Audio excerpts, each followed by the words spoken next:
शुरू करते हैं बेटा समाप्ति एक्सप्रेस से। आज करने वाले हैं बेटा फीमेल रिप्रोडक्टिव सिस्टम का पार्ट 2, लेकिन हम बहुत टाइम से बेटा पिछले हफ्ते समाप्ति एक्सप्रेस नहीं चला पाए थे, तो अब हम समाप्ति एक्सप्रेस चलाएंगे बेटा, और आप करेंगे बेटा मेरे साथ कोई रिवीजन, हैशटैग समाप्ति एक्सप्रेस।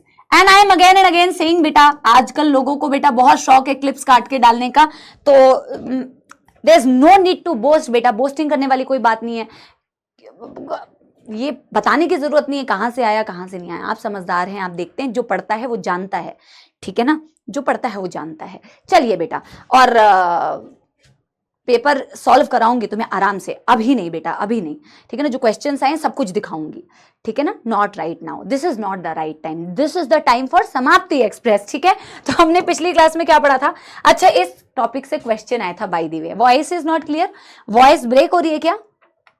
वॉइस चेक कराते हैं। अच्छा, स्पर्म से क्वेश्चन आया था, जो हमने वॉइस क्रैक हो रही है जब मैं ऊंचा बोल रही हूँ। अच्छा, स्पर्म से क्वेश्चन आया था बेटा, स्पर्म, स्ट्रक्चर ऑफ स्पर्म से क्वेश्चन आया था, और हमने लास्ट क्लास में स्पर्म पढ़ा था, उसका मैच द फॉलोइंग आया था, ठीक है बेटा, कि हेड में क्या होता है, मिडिल, तुमने देखा था वो क्वेश्चन, मिडिल पीस में क्या होता है, और फिर एक्सेट्रा एक्सेट्रा। तो स्पर्म का मैच द फॉलोइंग आया था, टेल में क्या होता है। तो हमने स्ट्रक्चर ऑफ स्पर्म पढ़ा, और हमने कहा स्पर्म को बेटा कितने पार्ट्स में डिवाइड किया जा सकता है, head, neck, middle piece and बेटा टेल। हालांकि नेक के बारे में एनसीईआरटी ने नहीं दिया हुआ था, बट हमने 2-3 पॉइंट्स बेटा लिखे थे, राइट? Yes everybody.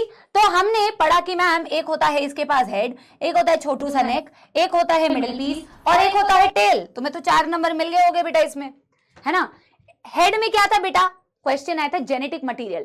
हेड में होता है न्यूक्लियस, न्यूक्लियस में होता है जेनेटिक मटेरियल। हेड के ऊपर बेटा एक होता है कैप लाइक स्ट्रक्चर, जिसे बोलते हैं acrosome. Acrosome is filled with enzymes, enzyme से भरा हुआ होता है। एक्रोसोम फर्टिलाइजेशन में हेल्प करता है, ओवा को पेनिट्रेट करने में हेल्प करता है, क्योंकि उसके पास भरे हुए होते हैं एंजाइम्स। उसको बेटा अगर ओवा को पेनिट्रेट करना है ना, तो उसको उसके लेयर्स को तोड़ते हुए जाना पड़ेगा, है ना। तो लेयर्स को तोड़ने के लिए बेटा इसमें एंजाइम्स भरे हुए होते हैं, ठीक है ना।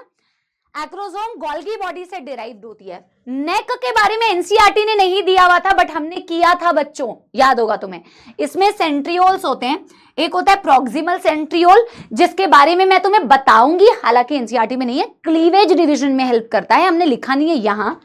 और एक होता है डिस्टल सेंट्रियोल, जो बेटा इस एक्सियल फिलामेंट का फॉर्मेशन करता है। हमने ये बात लिखी है अतिरिक्त ज्ञान में कि एक्सियल फिलामेंट बनाया जो टेल को सपोर्ट दे रहा है। और टेल किस में हेल्प करता है बेटा, मोटिलिटी में, टेल मोटिलिटी में हेल्प करता है। भाई थोड़ा ठंडा कर देना रूम। फिर बेटा हमने पढ़ा मिडिल पीस में, मिडिल पीस में स्पाइरली अरेंज्ड, बेटा जैसे स्पाइरल स्टेयरकेस होती है ना, स्पाइरल स्टेयरकेस, तो स्पाइरली अरेंज्ड माइटोकॉन्ड्रिया है 25 से 30, स्पाइरली अरेंज्ड माइटोकॉन्ड्रिया 25 से 30 होते हैं मिडिल पीस में। तो वो प्रोवाइड करती है energy for the movement of the sperm. ये हमने स्पर्म के बारे में पढ़ा बेटा। फिर हमने ये बोला था कि नॉर्मली एक इजैक्यूलेशन में 2.5 से 5 ml सीमन बाहर आता है। और मैंने तुमसे ये भी कहा था बच्चों कि सीमन का मतलब होता है इसमें स्पर्म्स हैं प्लस सेमाइनल प्लाज्मा है। और सेमाइनल प्लाज्मा बेटा 3 चीजों का सिक्रीशन था ना। Seminal plasma was the secretion of bulbourethral और seminal vesicle and prostate gland. Ma'am एक इजैक्यूलेशन में 2.5 से 5 ml सीमन, और हम कहते हैं फॉर नॉर्मल, इसमें होते हैं अराउंड 200 से 300 मिलियन स्पर्म्स, और हम कहते हैं फॉर नॉर्मल फर्टिलिटी। अब आगे आपको जब चैप्टर में पढ़ाया जाएगा, मैंने कहा था ना कि फर्टाइल इंडिविजुअल मतलब जो नॉर्मली बच्चे पैदा कर पा रहे हैं, क्योंकि कई कपल्स में बेटा प्रॉब्लम होती है ना कि बच्चे नहीं पैदा हो रहे। तो हम कह रहे हैं नॉर्मल, अगर आप कह रहे हो कि किसी भी वो इंडिविजुअल को, मेल को फर्टाइल कह रहे हो, तो एटलीस्ट इसमें से कितना बेटा 60% should have normal shape and size. इसका शेप और साइज नॉर्मल होना चाहिए, 60% का at least normal shape and size, और उस 60% का 40% ऐसा होना चाहिए जिसकी विगरस मोटिलिटी हो, बहुत तेजी के साथ वो मूव करता हो, तभी वो नॉर्मल फर्टिलिटी का केस होगा। ये बात हमने पढ़ी थी बच्चों। फिर हमने फीमेल रिप्रोडक्टिव सिस्टम स्टार्ट किया था। एक बारी अपना डायग्राम देखो बेटा, एक बारी अपना डायग्राम देखो। क्या डायग्राम में हमने ये चीजें बताई थी बच्चों? हमने डायग्राम में क्या बताया था मैम? हमने डायग्राम में बताया था फीमेल रिप्रोडक्टिव सिस्टम हैज, अच्छा कौन कौन सी चीजें थी बताओ? प्राइमरी सेक्स ऑर्गन था जिसे कहते हैं ओवरी, एसेसरी डक्ट था बेटा, उसमें कौन कौन से पार्ट्स थे बेटा? कौन कौन से पार्ट से रिवाइज कराओ मुझे, 2 हफ्ते पहले पढ़ा है बट आंसर्स मुझे सबके मिल रहे हैं और मैं इस चीज को बहुत अप्रिशिएट करती हूँ। लक्ष्य के बैच में बेटा आप लोग बहुत अच्छे, आप लोग आते भी डेली हैं क्लास, आप लोग अटेंड भी करते हैं classes, which is very good बेटा। उसके लिए भी मैं आप लोगों को बहुत अप्रिशिएट करना चाहती हूँ कि आप लोग रेगुलर क्लास अटेंड करते हो और ये बेटा एंड तक करिएगा, ठीक है ना। I really appreciate. सुनो अब मैम, होता है एसेसरी डक्ट, एसेसरी डक्ट में बेटा होती है फेलोपियन ट्यूब, एसेसरी डक्ट में होता है मैम आपके पास यूटेरस, सर्विक्स एंड वेजाइना। फिर होते हैं एसेसरी ग्लैंड्स, वैसे एनसीईआरटी में ये नहीं दिए हुए, लेकिन हम थोड़ा सा नोट डाल के छोटा सा पॉइंट इसके बारे में भी लिखेंगे, क्योंकि एसेसरी ग्लैंड दिया हुआ है तो एटलीस्ट हमें नाम पता होने चाहिए। एसेसरी ग्लैंड्स के अलावा बेटा आपने क्या पढ़ा, फीमेल एक्सटर्नल जेनिटेलिया, जिसके बारे में भी हम पढ़ेंगे आज ही की क्लास में। एंड अलॉन्ग विद दीज बेटा structures, along with this a functional mammary gland, ये सारे structure along with mammary gland ये आपके फर्टिलाइजेशन, प्रेगनेंसी, चाइल्ड बर्थ और इन सारी चीजों को बेटा सपोर्ट करता है। फिर हमने बेटा ड्राइंग बनाई थी, तो ड्राइंग में सेंटर में बना लूं क्या, ड्राइंग में सेंटर में बना लूं, तो हमने ऐसे बेटा ड्राइंग बनाई, ऐसे ड्राइंग बनाई थी। थोड़ी सी बेटा गंदी ड्राइंग बनाऊंगी क्योंकि रिवाइज करा रही हूं, तो हमने ऐसी ड्राइंग बनाई थी मैम। और इस ड्राइंग में हमने कहा था कि 1 पेयर ऑफ बेटा ओवरी होती है, ओवरी से ओवा बनता है, तो उसको कलेक्ट करती है आपकी फैलोपियन ट्यूब या ओविडक्ट। फैलोपियन ट्यूब में बेटा 3 पार्ट्स होते हैं। सबसे फर्स्ट पार्ट को तुमने बोला था इनफंडिब्यूलम, आज वापस से लिखेंगे। फिर होता है एम्प्यूला और फिर होता है इस्थमस। इस्थमस नैरो पार्ट होता है, पतला पार्ट होता है, जो आगे जाके यूट्रस से ज्वाइन करता है। ये आपने यूट्रस बनाया।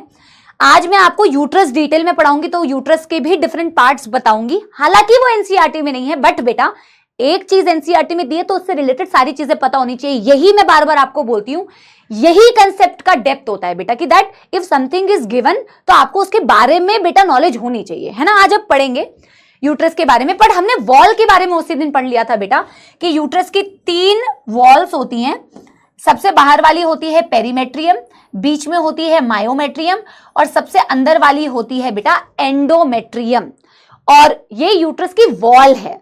यूट्रस के पार्ट्स भी होते हैं, यूटेराइन फंडस, यूटेराइन बॉडी और सर्विक्स। आज मैं पढ़ाऊंगी इस चीज को। और लास्ट में आपने बनाया था बेटा क्या, लास्ट में आपने बनाया था वजाइना। फिर आपने आई थिंक ओवरी के बारे में बनाया था, ओवरी बनाया था बेटा 2 to 4 सेंटीमीटर इन लेंथ बताया था, with the help of ligaments बेटा, वो आपके यूट्रस से अटैच होती है, यूट्रस से अटैच होगी with the help of ovarian ligaments and then they also have बेटा सस्पेंसरी लिगामेंट्स। तो ये अटैचमेंट के लिए, हवा में नहीं होती है बेटा, ठीक है ना। ओवरी के अंदर के स्पेस को बोला जाता है स्ट्रोमा, याद है, ओवरी का अंदर का जो पूरा स्पेस है इसे स्ट्रोमा बोलते हैं। और आपने बनाया था इसके अराउंड जो कनेक्टिव टिश्यू होती है उसे बोलते हैं tunica albuginea. Again tunica albuginea NCERT में नहीं दी हुई, एनसीईआरटी में दिया हुआ है कि ओवरी के अराउंड एपिथेलियम है। तो एपिथेलियम अगर है तो बेटा जहां एपिथेलियम होगी उसके नीचे कनेक्टिव टिश्यू तो होगी ना, तो epithelium and there is connective tissue, नीचे कनेक्टिव टिश्यू का आपने बोला ट्यूनिका एल्बुजिनिया।